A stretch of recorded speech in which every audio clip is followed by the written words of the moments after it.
I am joined today by my colleagues Jane, James and Mike to talk about consumer value. We've been having a look recently across what value means for consumers, and we've each written a blog about that. And so today we'd like to talk around that a little bit further. So to begin with, we know that there's already some regulation out there around assessment of value for asset managers, and also it features within the Consumer Duty, with price and value being one of the key elements. However, value is no longer just about costs and charges and performance, but it needs to be viewed a bit more widely to encompass the more qualitative aspects of service as well, such as quality of service. So with that in mind, looking at the existing regulation of assessment for value and Consumer Duty, what's been the experience so far, and what lessons have we learned that could be taken forward for the upcoming regulation in the pension space of value for money? Yeah, so I think what we've seen with Consumer Duty is firms not taking it, or not all firms taking it seriously enough. Now, the problem that we've seen is they haven't asked, they've asked the question to themselves whether they feel their products and services are a fair value, but they haven't asked the question as to what's important to their customers and looked at behavior analytics into what they value, what quality of service then they expect, what are their expectations for that, etc. So it's something that really needs to change and really needs to be a focus going forward, and that can be seen in the FCA's most recent Dear CEO letter, where they call this out and they specifically call out the consumer support aspect. And James, is there anything that you can add to that from the assessment of value in the asset management space? Is there any learnings we can take from that?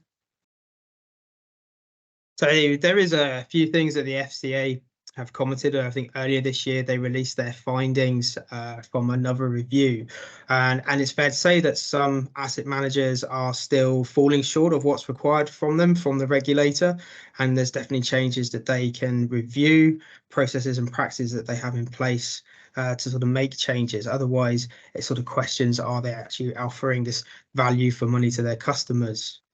Okay, so that's interesting that you say that, because they've had similar experience in the existing value for members assessment requirements on the pension side of things. So that one applies to trust-based DC schemes, and an earlier survey by the TPR last year found that only a third of the schemes were aware that they needed to carry out this value for members assessment at all, which is quite shocking. And also found that out of those, 24% of those DC schemes are meeting the TPR's key governance requirements about assessing value for members. So there seems to be a bit of a shortcoming there between the regulations that are in place and how they're being adhered to, which is perhaps something that needs to be acknowledged before implementing the new pension value for member assessment.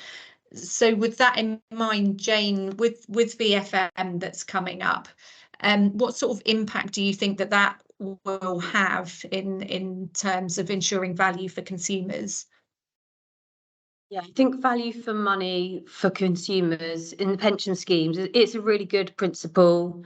I think, if we end up with a pension landscape where all the schemes are meeting the requirements of the regulator, they all score green. I mean, what a brilliant thing that all the schemes are providing the best outcomes for customers. But I think the point is, will customers really understand what that means and how is it going to be put into practice? We're obviously waiting for the pensions dashboard. And I think my view on this is, if it's just going to be shown as another status about a scheme on, say, the dashboard or on someone's website, first of all, will there be the right explanation so that somebody knows, a customer who doesn't have really depth knowledge of the industry, products or investments? Are they going to actually know what that means in the first place? And is it going to drive the right action? So if they are in a scheme that's amber or red, will they know what that means? Will they take the action to move? Will they know that those schemes need to be on an improvement programme to, you know, prove to the regulator that they should have a place in the market? So I think it's a really good concept, and I think it's the right thing if it increases competition, brings some innovation into the pension landscape, which I think is needed. We've all said before, the pensions are right behind the curve of other products and services. So I think it's a good thing in that sense. It's hopefully going to drive the right behaviours, but will consumers understand it? And I think that's the thing, that's the challenge for everyone. You've mentioned there, Jane, about communicating the assessment via the dashboard and potentially via the scheme website. I guess there's other avenues as well, such as the annual benefit statement and the scheme literature that it could be published in. And this will all be quite a long time coming, because we know that initially VFM will be more of a tool for the actual providers to use internally. And you mentioned there about that being one of the challenges. So are there any other challenges for firms in trying to ensure value for consumers? Mike, any thoughts on that? Yeah, so I think with these new regulations, we've shifted away from just pure compliance. So when you look at, for instance, CAS regulations, they're quite clear cut. You've got to meet an SLA, you've got to pay income within 10 days, etc. Now where we're moving is to the more intangible elements, all around how do you actually provide good service? What are good outcomes? And this is something that the FCA are expecting of firms. Because it's the same that kind of what I've gone into my blog with regards to assessment of value.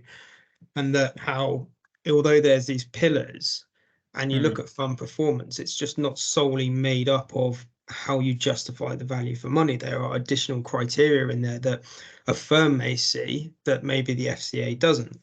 You know, for example, there is the quality of service, how the fund is performing, and what product offering is provided by the firms that actually say I can justify different higher fees compared to competitors, because the information that's provided on their internet site, for example, around analytical data, that could be far superior compared to a competitor, even if their fund isn't performing as well, that's why they justify charging the higher fees.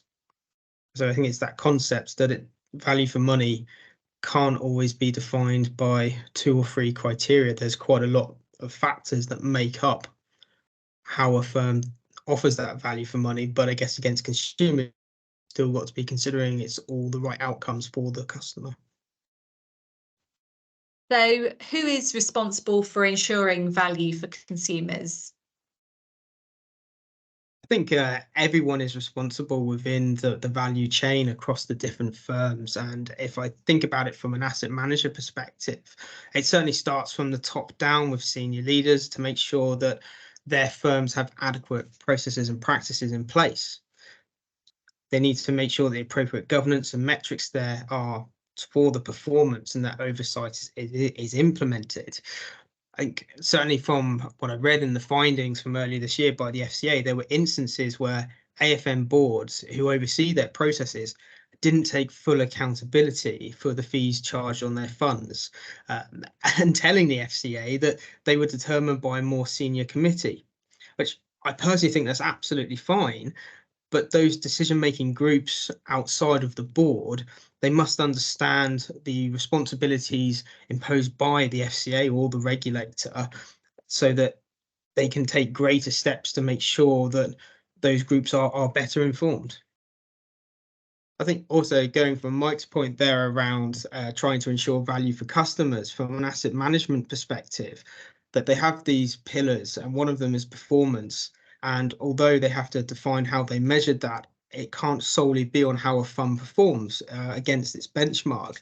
So, for example, asset managers who have a better service compared to their competitors in terms of what they offer may justify that they charge those higher fees even when their funds aren't performing as well. So they would argue that there is a value for money element there, compared to those who don't offer as much as the product offering, and so their fees are comparative. Thanks, James. Yeah, and I'd add to that as well that there's the data and the policy, process, procedure aspects of it as well, which could pose a challenge. So that whether that be for the asset managers for assessment of value or for the forthcoming pensions value for money regs. So, I mean, with the data that we've seen that's going to be required there, I think the scheme should be already holding a lot of that data, but obviously an early gap assessment would be useful there to see if there's anything that's missing, and probably of all of that data, the forward-looking performance metric is probably going to be the most challenging, I would have thought, and we'll need to wait for further updates on how that's going to need to be calculated. So I think we've sort of see there that value spans sort of all the way across the value chain, and there's going to be a lot of people involved there. So what are the impacts if the industry doesn't get this right? So I think there's probably not a case for not getting it right. I think the FCA have been really clear in their 2024 business plan that they've issued their focuses over the next year to embed Consumer Duty. They've written out to all CEOs to say, you know, we're serious about this. So I think you're going to have a really good excuse, you know, if you haven't embedded this and you're not taking it seriously, because the FCA are. So I think the challenge for the industry is to make consumers the focus, make sure you're adding value, and be able to prove that you are as well, because I just don't think there's going to be any comeback if you're not taking the consumer and what value you're providing seriously.